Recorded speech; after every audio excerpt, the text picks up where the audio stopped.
नमस्कार, आप सभी का हमारे इस चैनल केडी क्लास में स्वागत है। तो आज मैं आप सबको टीचर या एमटीएस एग्जाम या इन सब के लिए हिस्ट्री का जो है वो टॉपिक कराने जा रहा हूं और इसमें एमसीक्यू क्वेश्चन है, कुछ क्वेश्चन है वो आपको करवा रहा हूं। कह रहा है कि पुरालेख विद्या का अभिप्राय किससे है। पहला क्वेश्चन है पुरालेख विद्या का अभिप्राय किससे है। तो पुरालेख विद्या जो है वो किससे करते हैं। यहाँ पे देखिए, सिक्कों का अध्ययन है, शिलालेखों का अध्ययन है, महाकाव्यों का अध्ययन है और भूगोल का अध्ययन है। तो पुरालेख का अभिप्राय किससे है, तो शिलालेख। अब यहाँ देखिए कह रहा है पुरालेख का अभिप्राय, तो पुरालेख और आप ऐसे याद रख सकते हो, पुरालेख का अभिप्राय किससे है, शिलालेख से। किससे, शिलालेख से। पहला क्वेश्चन हो गया। दूसरा है मेगास्थनीज की पुस्तक का क्या नाम है।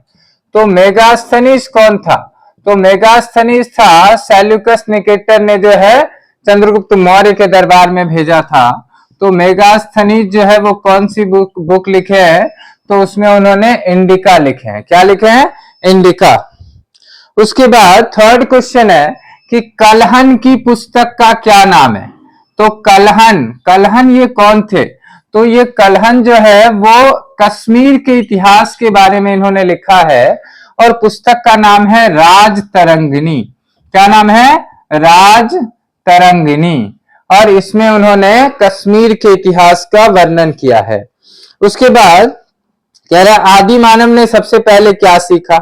आग जलाना, पशुओं को पालतू बनाना, पहिया बनाना या अनाज उगाना। तो आदि मानव ने सबसे पहले क्या सीखा, तो आदि मानव ने सबसे पहले आग जलाना सीखा। क्या सीखा, आग जलाना। ठीक है, याद रहेगा, आदि मानव ने सबसे पहले आग जलाना सीखा। अब देखिए हड़प्पा की सभ्यता, हड़प्पा, अब देखिए बहुत सारे सिविलाइजेशन है, उसमें एक सिविलाइजेशन है जिसको हड़प्पा सिविलाइजेशन, हड़प्पन सिविलाइजेशन कहते हैं, हिंदी में उसको हड़प्पा सभ्यता कहा जाता है। तो हड़प्पा सभ्यता जो है वो किस युग की है, तो हड़प्पा सभ्यता है कांस्य युग की। कौन से युग की, कांस्य युग की। हड़प्पा सभ्यता हो गया कांस्य युग की। यहां लिख देते हैं हड़प्पा सभ्यता कौन से युग की है, तो हड़प्पा सभ्यता है कांस्य युग की। कौन सी, कांस्य, जिसे इंग्लिश में कहते हैं Harappan civilisation is related to bronze age. कौन सा, ब्रॉन्ज एज।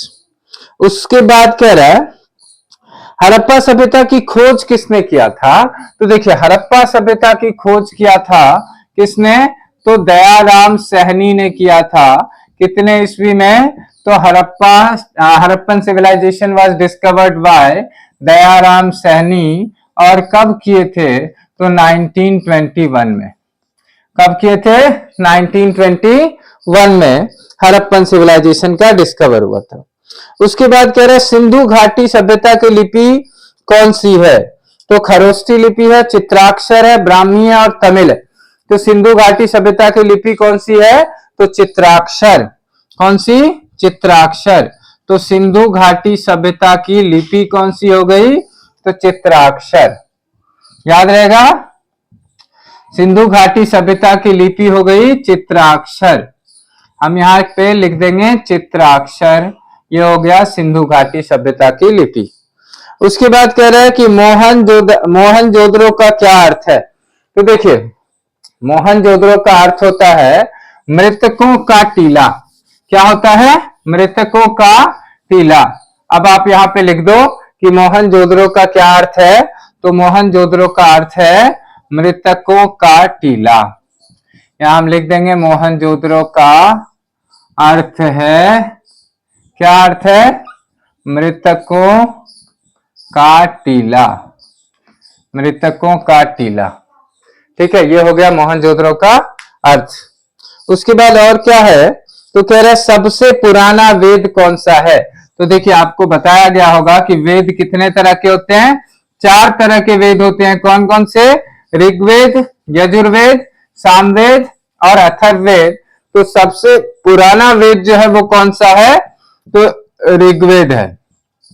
और ऋग्वेद के रचयिता कौन है, तो महर्षि कृष्णद्वैपायन वेदव्यास। सबसे पुराना वेद हो गया आपका, इसको कहते हैं ऋग्वेद, सबसे पुराना वेद। और सबसे बाद का वेद जो हो गया, तो ऋग्वेद, यजुर्वेद, सामवेद, अथर्ववेद, सबसे बाद का वेद हो गया अथर्ववेद। अथर्ववेद में क्या है? तंत्र मंत्र जादू टोना ये सारे। और संगीत का जनक कौन से वेद को कहा जाता है? तो संगीत का जनक कहा जाता है सामवेद को। संगीत का जनक किसे कहा जाता है? सामवेद को।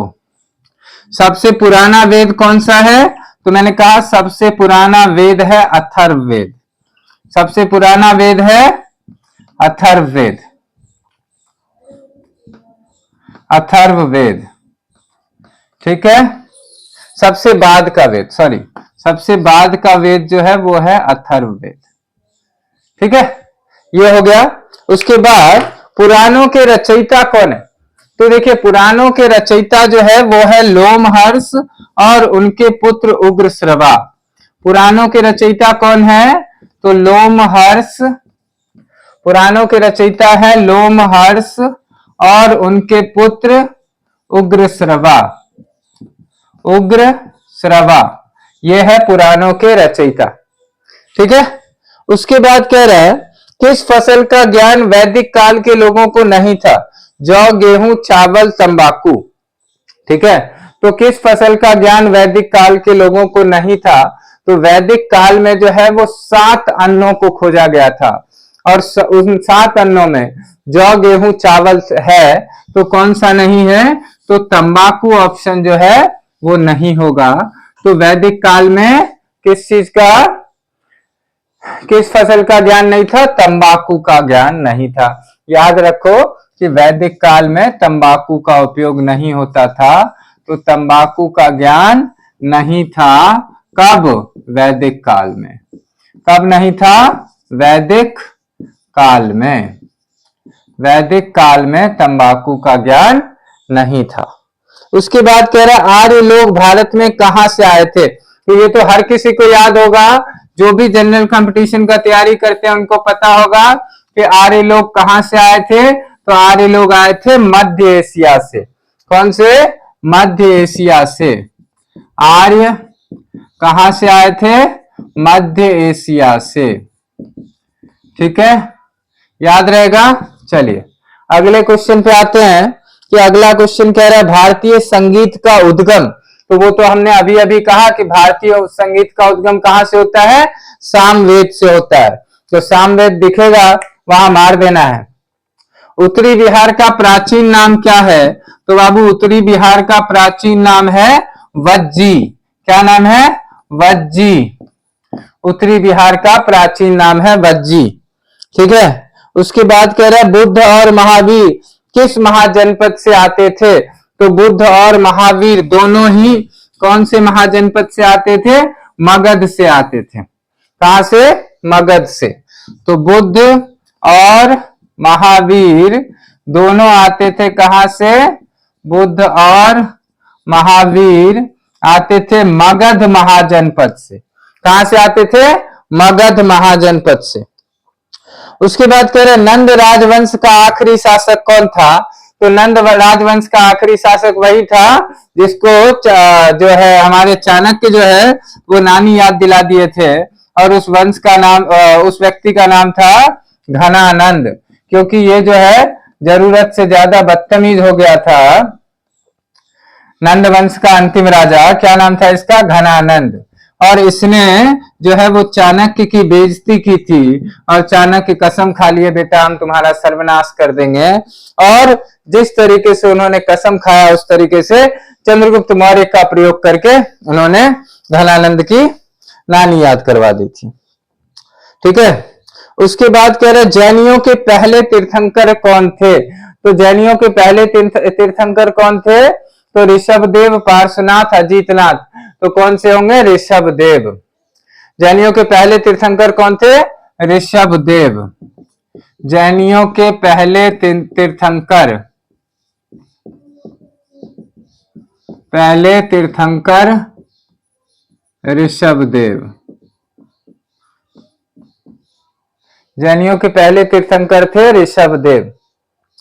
उसके बाद कह रहा है महात्मा बुद्ध का महापरिनिर्वाण कहाँ हुआ था? तो देखिए महात्मा बुद्ध के जन्म से रिलेटेड अलग अलग चीजों का अलग अलग नाम दिया गया है। जैसे उन्होंने उपदेश दिया उसको धर्म चक्र परिवर्तन कहा गया। उसके बाद जो है उनकी मृत्यु होती है उसको महापरिनिर्वाण कहा गया। तो उनको महापरिनिर्वाण कहाँ होता है?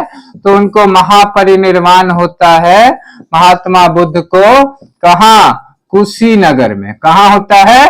कुशीनगर में। कैसे होता है? तो चुंड नामक महिला द्वारा खीर अर्पित करने से। क्या? चुंड नामक महिला। तो चुंड से याद रखना है आपको, ठीक है। तो ये जो है उसके बाद कह रहे त्रिपिटक धर्म का ग्रंथ किससे है? तो त्रिपिटक धर्म का ग्रंथ किससे का संबंध किससे है? तो त्रिपिटक का किससे है? बौद्ध से है। किससे? बौद्ध से। तो ये आपको 20 क्वेश्चन मैंने करवाया है इस वीडियो में। नेक्स्ट वीडियो में और भी 20 से 30 क्वेश्चन करवाऊंगा। तब तक अगर आपको अच्छा लग रहा हो, समझ आ रहा हो तो शेयर जरूर करना, सब्सक्राइब जरूर करना। धन्यवाद।